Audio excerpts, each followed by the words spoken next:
Baka po yun ang intensyon, talagang i-divide tayo para yung Mindanao as an independent republic, sasama na po sa China.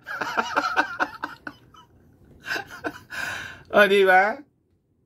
Yung Taiwan nga po na dating parte ng China, gustong i-maintain yung independence nila. Pagkatapos tayo rito, ayaw nilang magpasakop na sa China. Pagkatapos tayo rito, gusto nating pag-ati-atiin. So lalo tayong hihina.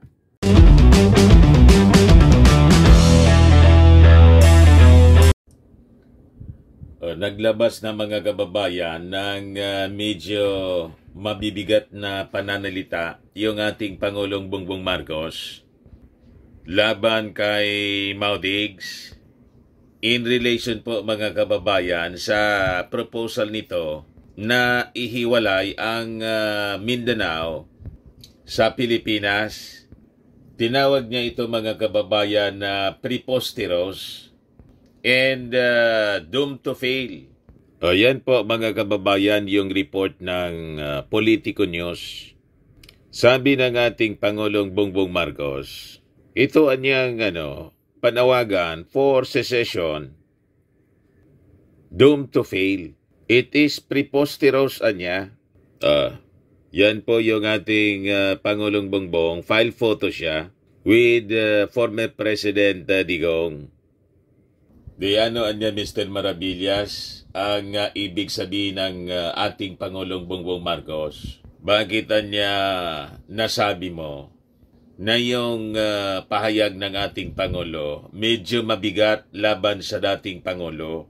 Tiningnan ko po mga kababayan kasi para sigurado tayo sa kahulugan. Ginugol ko po. Ang ibig sabihin pala ng ating Pangulong Bongbong Marcos, stupido.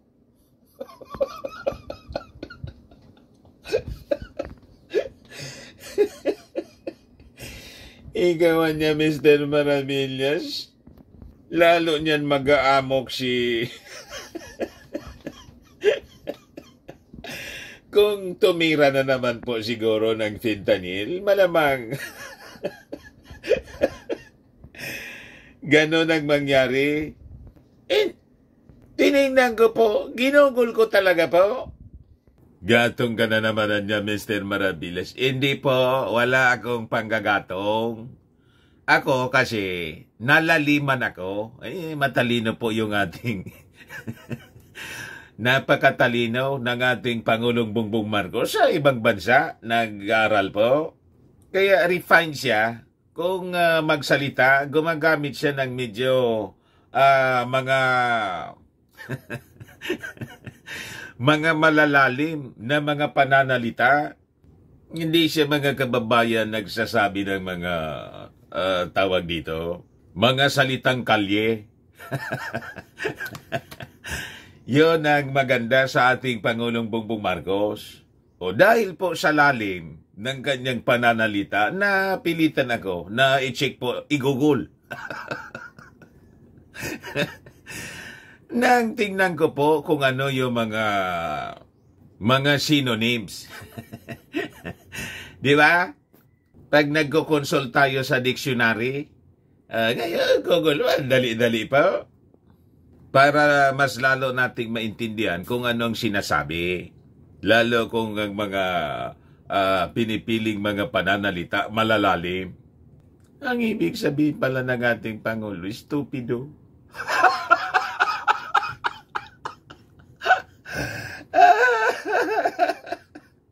Di niya, Mr. Maravillas, ang ibig sabihin ng ating Pangulo. Stupido si... di ba? Sabi ng mga askal ng mga supporters pala. Sabi ng mga supporters ng dating Pangulong Digong, genius daw ito, si Digong. Paano man niya, Mr. Maravillas, maging stupido?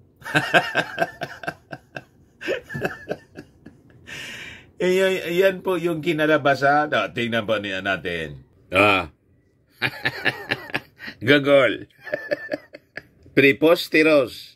Ang ibig sabihin, mga kababayan, ng preposterous, contrary to reason or common sense, utterly absurd or ridiculous. Ang similar term, mga kababayan, or terms other than absurd, ridiculous, foolish, stupid. Pag sinabi mo foolish po, alam po ba ninyo ang kaulugan ng foolish? Sa Bible po, ang meaning ng pag tinawag you fool, ang ibig sabihin po, mangmang.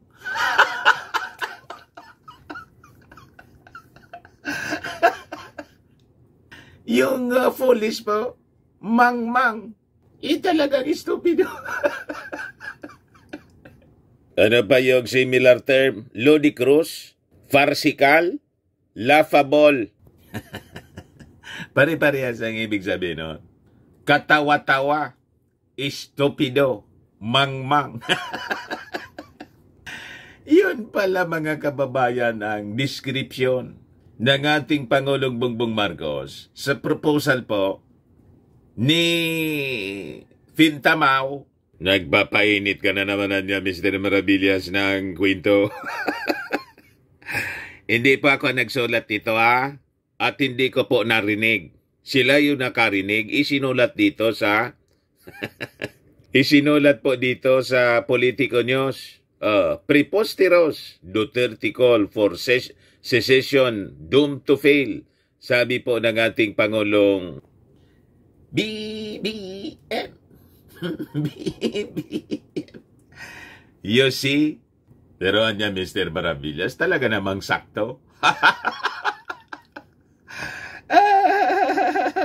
Sakto ang niya yung description ng ating Pangulong Bongbong Marcos sa mga pinapakita ng dating Pangulong Digong. Pero niya, Mr. Maravillas, na nakarating sa iyo na yung balita na yung relief operation ni Martin Romualdez ng tingog party list doon sa Davao sa mga flood and landslide victims. Sabi niya, hinarang ng mga Duterte. Ipinagbawal po. Talaga ngayong stupido. Pag Romualdez team barred from distributing disaster aid in Davao City. Sabi po ni Ako Bicol Party List Representative Saldico, yung taga rito sa amin, yung Chairman Committee on Appropriations, talagaan niyang full. Imagine, nasa gitna ng calamity, kawawa yung kanilang mga residente. Tinutulungan na, mga kababayan, ni Martin Romualdez, nauna pa na pumunta doon. Yung team ni Romualdez, ipinagbawal, mga kababayan, na makapasok para tulungan yung mga nasalanta. Sabi dito sa Manila Bulletin. But before ko, mga kababayan, ibigay sa inyo yung full story, click subscribe muna dito sa ating YouTube channel and hit the notification bell para lagi po kayong updated sa mga kaganapan dito sa ating bansa. Like and share na rin po ninyo ng ating YouTube channel. At huwag na rin po ninyo na-skip yung ating mga commercial ads para tuloy-tuloy lang ang pagunlad ng bagong Pilipinas. Sa mga naghanap po ng malinis and spacious fitness gym, punta lang po kayo sa aming Colossal Fitness Gym. We also offer Grab Car Rental with our brand new Toyota Innova. Also accept booking for those who are planning to travel via PAL, Cebu Pacific and other airline companies, local and international, and bills payment for Meralco Bills, PLDT, etc. Nagbo-booking po kami online. Kahit saan gusto ninyo na mag-travel, pwede po dito sa amin. Pati sa mga hotel po, may Paymaya po kami, may bayad center na rin po. Ang Colossal Fitness Gym is located at 3rd floor Security Bank Building, Lanco Business Park, Legazpi City, Albay. For inquiries, look for Jelon Maravillas. Contact number 0966-802-0949. Lagi na po matao sa amin. Na-set up na rin po yung mga bagong gym equipment. May treadmill na rin po kami. Ito po yung bago naming business, product na binibenta. Eye Glow Serum. Galing po sa Korea. Whitening siya po. 3 times more effective than your ordinary collagen serum with anti-aging and brightening formula. Negosyo siya ng aking anak na architect. Tignan ninyo ang epekto. Before and now. Yung inquiries ninyo, dumiritso na lang kayo sa kanyang FB, Riz Maravillas. Ito naman po, Firmax Firming and Lifting Cream. Pinapahid lang po sa mga pulses and affected area. Mainam po sa paninigas ng sa mga pains and paninigas ng mga kasok-kasuan. Ito naman po, Automax Radiant Serum. Sa mukha naman yung application. Anti-aging po siya. You will look 10 years younger than your age. Ngayon, sa mga cancer patients naman po, baka lang gusto ninyo itong itry. Nengxia Red Mix Fruit Drink. Hindi man po siya gamot. Food supplement siya. Kaya lang, gawa siya mga kababayan sa goji berry. Yung goji berry may anti-cancer properties. Yung mga inquiries po ninyo, dumiritso na lang po kayo sa aming messenger sa Facebook para masagot namin agad. Ayos pa? Ayos na ayos, anya Mr. Maravillas. Di istopido pala na niya si... Yan po ang ibig sabihin ng preposterous. Yung gustong mangyari niya, tinawag na preposterous mga kababayan ng ating Pangulong Bongbong Marcos. Yan po, mga kababayan, sabi dito sa balita ng Politico News, President Ferdinand Marcos Jr. dismisses Duterte's call for a Mindanao Republic as a constitutional travesty, doomed to fail. Malalim talaga niya, Mr. Maravillas, magsalita. Yung ating Pangulong Bongbong Marcos. Malalim po. Tawag niya po, constitutional travesty. Ano naman na niya, Mr. Maravillas, yung ibig sabihin ng travesty? Igogololi natin.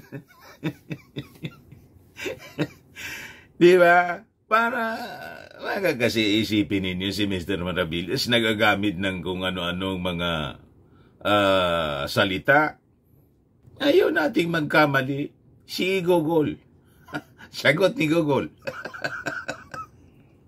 So tingnan natin ang ibig sabihin ng ating Pangulong Bongbong Marcos ng constitutional travesty. Ano yung travesty? Gogol. Travesty, meaning. Ayan po. Sabi dyan. Noun. A false, absurd, distorted representation of something. Similar. Misrepresentation na niya. Distortion, perversion, corruption, poor imitation. O, yan po. Malinaw. Parehas nag-estupido. A false, absurd, or distorted representation of something. Yun ang gusto, mga kababayan. Stupidity. Ang gustong mangyari sa ating bansa ng dating Pangulong Digong, talaga naman pong stupidity. Imagine, maliit na tayong bansa, binoboli-boli ng China kasi maliit nga po tayo. Gusto pang wasakin. You see? Sabagay, Mr. Maravillas, kasi yung Davao City, di ba may sisterhood na sa Beijing, China?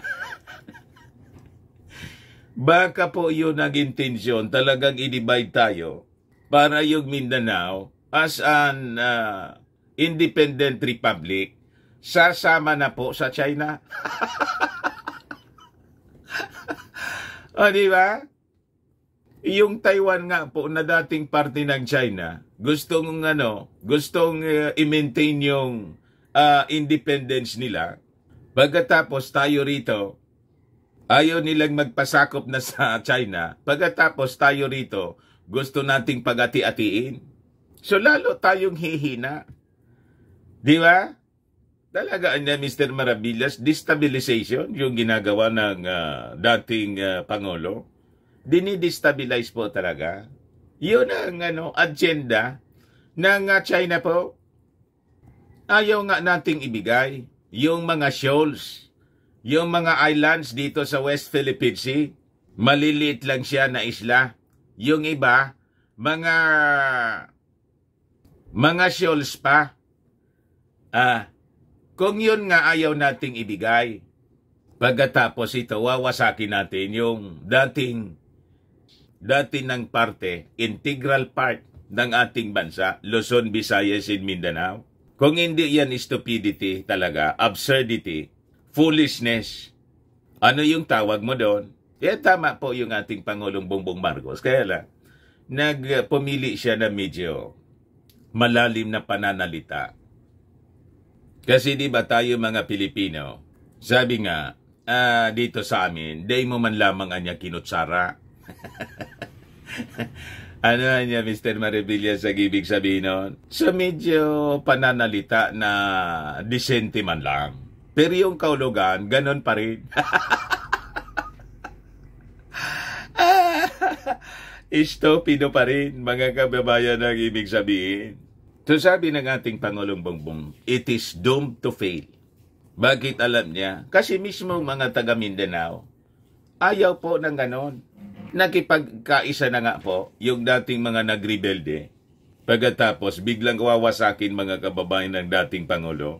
Ayan na. President Ferdinand Marcos Jr. argues against Rodrigo Duterte's proposal for Mindanao's separation, labeling it a failure based on false premises.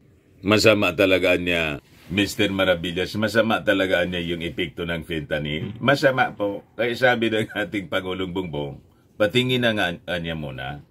Patingin na. Patingin sa doktor. Marcos Jr. highlights the rejection of Duterte's idea by Mindanao leaders emphasizing existing local autonomy. The President warns that pursuing separate Mindanao violates the Constitution and threatens the unity of the Philippines. Yan man po talaga ang sakto na description nito. So it is doomed to fail. Kasi walang support. Ang pumapalakpak lang po si Pantaleon, yung kanyang dating executive secretary na dating pari. Tapos po mga kababayan, sina Panelo at Roque. Pero si Panelo at Roque nga po, nag-aaway na rin. Nilabel pong fake news yung sabi ni Roque. Fake news niya si Ari Roque. Sabi ni Panelo, nag-away-away na sila. Kahit nga si Bongo, sabi ni Bongo, no ICC warrant for Duterte's arrest. Sige, man lang panggatong po ni Ari Roque. Aaresturoy na niya anytime. At yung dating Pangulong Bongbong, digongan niya, nagsabi sa akin, hindi siya pauling buhay. Nagsalita ulit po si Digong sa interview niya ng UNTV. Babarilin niya daw yung mag-attempt na mag-arrest sa kanya. You see? So sabi dyan, mga kababayan, at the Constitution Day held at Makati, Shangri-La, in Makati, Marcos Jr. said Duterte's Mindanao Republic would not succeed because it is anchored on a false premise, not to mention a sheer constitutional travesty. Labag po sa konstitusyon yung gustong mangyari ni Digong. Mindanao leaders, including those in the Bangsamoro Autonomous Region in Muslim Mindanao, have rejected this preposterous proposal, meaning stupido. Yan ang sabi ni preposterous. Stupid proposal. Para madaling maintindihan po. As genuine and effective local autonomy already exists throughout the country, according to the President. I strongly appeal to all concerned to stop this call for a separate Mindanao. This is a grave violation ng ating konstitusyon. You just imagine, dating Pangulo po, tapos naturingan pang abogado. Sa bagay, sabi niya mismo, nung panahon na presidente pa siya, sa mga speeches niya, pag naiimbita sa kung saan-saang okasyon, nagyayabang siya na yung mga bright down na mga sekretaris niya, mga kaklase niya, yung iba, nagawa niya, 75 lang niya ako, 75. Pero sila, mga trabahante ko. What? Ganon, mga kababayan. Tinuturo palagi nun, si Lorenzana. Bright niya yan. Kaklasiko niya yan. Tapos yung Transportation Secretary. Ano na nga yung pangalan nun? Yung Transportation Secretary niya. Mga kaklase niya. Mayayaman niya at matatalino. Mga magna cum laude niya yan. Pero trabahante ko niya. Ako, 75 man lang. Sa law. Pasang-awa. Ayun yung mga pagyayabang ni dating Pangulong Digong. So sabi ng ating Pangulong Bongbong, hindi ito ang bagong Pilipinas na ating hinuhubog. Bagkos ito ay pagwasak mismo sa ating bansang Pilipinas, said Marcos Jr. Tama po. You just imagine yung gustong mangwasak po, imbis na buuin at palakihin. Mga kababayan, dapat nga po, yung ating territory na lalo pat gustong kamkamin itong West Philippine Sea, panindigan po, ipaglaban, yung mismong integral part ng ating bansa. Mindanao, napakalaking island. Gustong iiwalay, may Sabah claim nga po tayo. Di ba?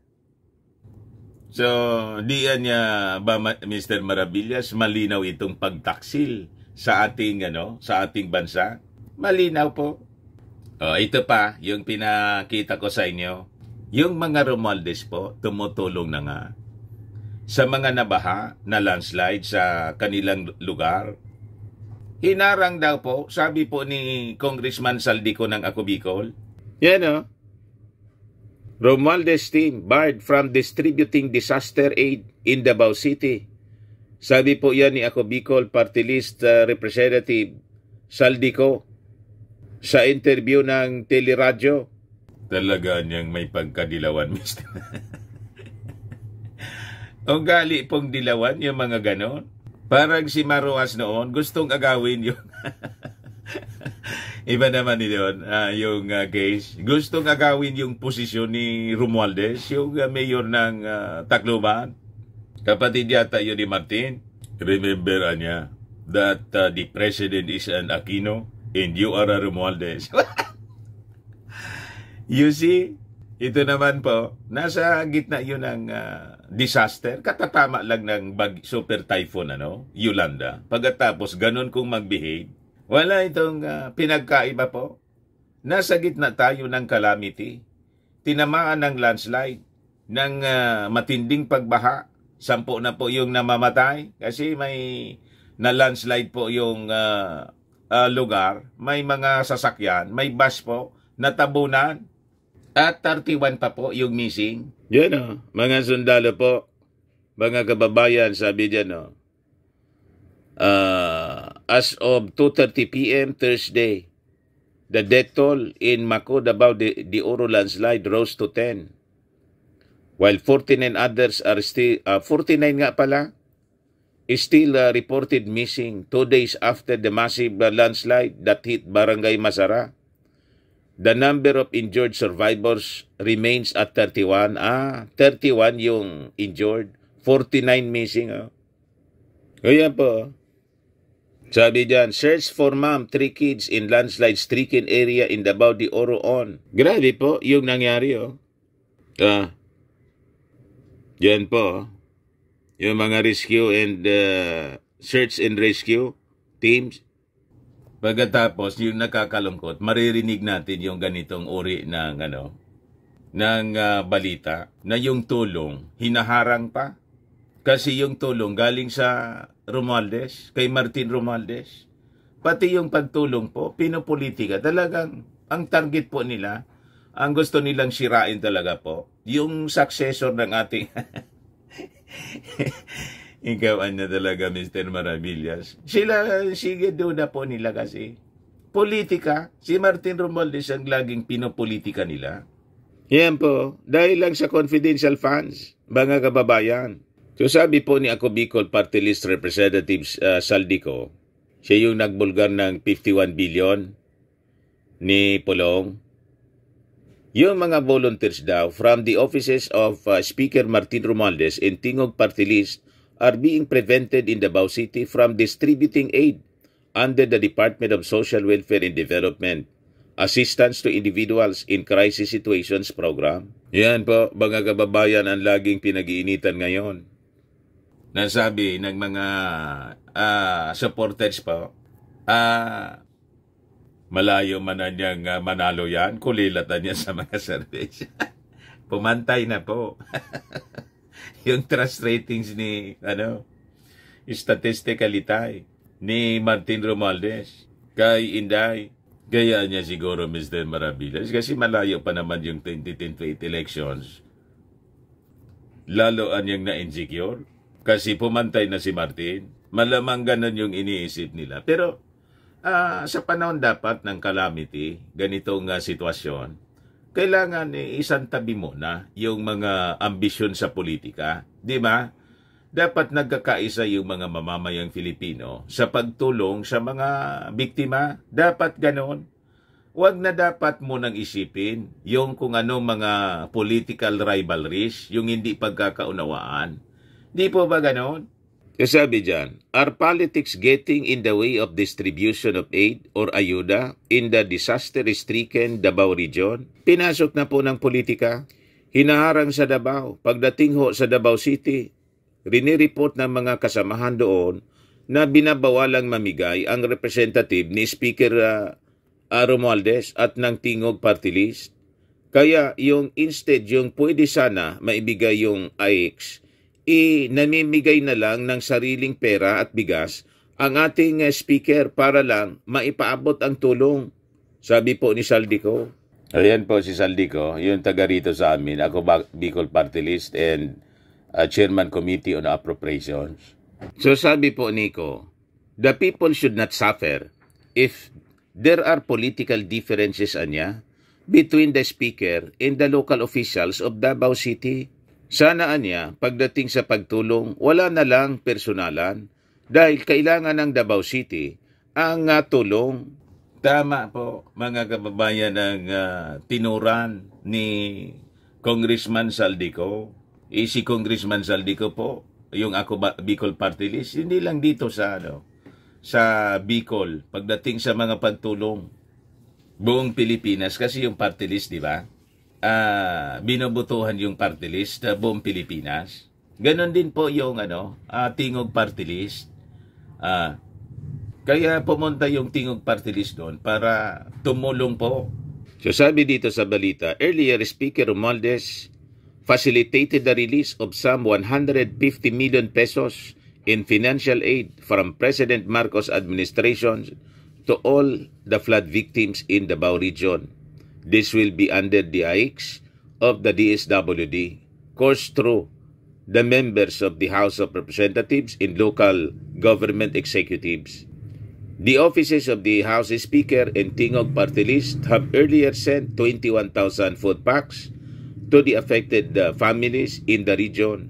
Davao Oriental Representatives Nelson Dayanghirang and Chino Almario, Davao del Norte Representative Aldo Dojali, Davao de Oro Representative Maricar Zamora, PBA Party List Representative Migs Nograles, and Davao del Norte Vice Mayor Oyo Oy have also thanked President Marcos and Speaker Martin Romualdez for sending assistance to the respective constituents. All the lawmakers' districts were endorsed to receive 20 million pesos in cash assistance each, while Vice Governor Oy's office was endorsed to get 10 million under AIX. So, siyempre, in-endorse yun ang ating buting Speaker of the House na pinag-iinitan masyado ngayon. Gusto nila makita mismo, ma-document yung distribution. Di ba dapat ganon? Kaya sila pumunta doon, pinersonal po. Ayaw silang papasukin po sa Davao City. Masama talaga, Mr. Maravillas, yung fentanyl. Masama po ang epekto. Kaya bala na po kayo, mga mamamayang Filipino. pagdating ng 2025 at saka 2028 elections, kung bibigyan pa ninyo ng mandato po ang ganitong uri ng mga opisyal. Pero niya, Mr. Maravillas, ano yung sinabi mo kanina na si Senator Go mismo kinontra yung pinagsasabi ni Harimao? Kinontra po. Talagang fake news si Harimao. Nanggagatong po ng people power. Gustong manggulo. Parang nakatira din. Sila ngayon, mga kababayan, kontra-kontra na yung mga pinagsasabi. O sabi dyan, Senator Bongo has dismissed rumors that the ICC has issued a warrant of arrest against former President Digong for alleged crimes against humanity. Sabi ni Go, wala man na niya akong narinig na ganyan or seen any official confirmation of the warrant, stressing that the ICC has no jurisdiction over the Philippines. Kita ninyo, ganun yung mga kababayan, sinasabi din ng DOJ Secretary, si Rimulya, wala man na niyang pumupunta dito sa amin. Nagko-coordinate man lang. Go said President Marcos Jr. already declared numerous times that the government would not cooperate with the ICC, which meant that the local law enforcement agencies would not recognize or assist the ICC in its investigation. Paulit-ulit na po na sinabi yan ng ating Pangulong Bongbong. At yung Solgen, tapos DOJ, Secretary, ganoon din yung sinasabi. Pati nga yung PNP, nagsalita na po si Colonel Fardo, yung spokesperson ng PNP, we will not coordinate, we will not enforce. Kasi kung mayroon man, wala na tayo sa ICC. How can they arrest without coordination with local authorities?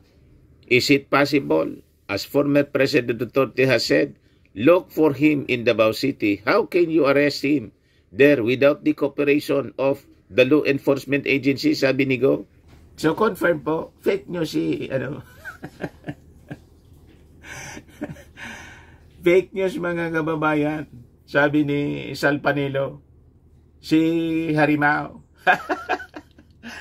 Ayan man lang po, kasi paulit-ulit na lagi itong pagka-praning na issue po sa ICC, na sabi, nag-imbestiga na at may warrant of arrest na. Tarantang-taranta na. Mga kababayan yung kampo ni Digong. Ako po si Dante Maravillas. Bye-bye po. God bless.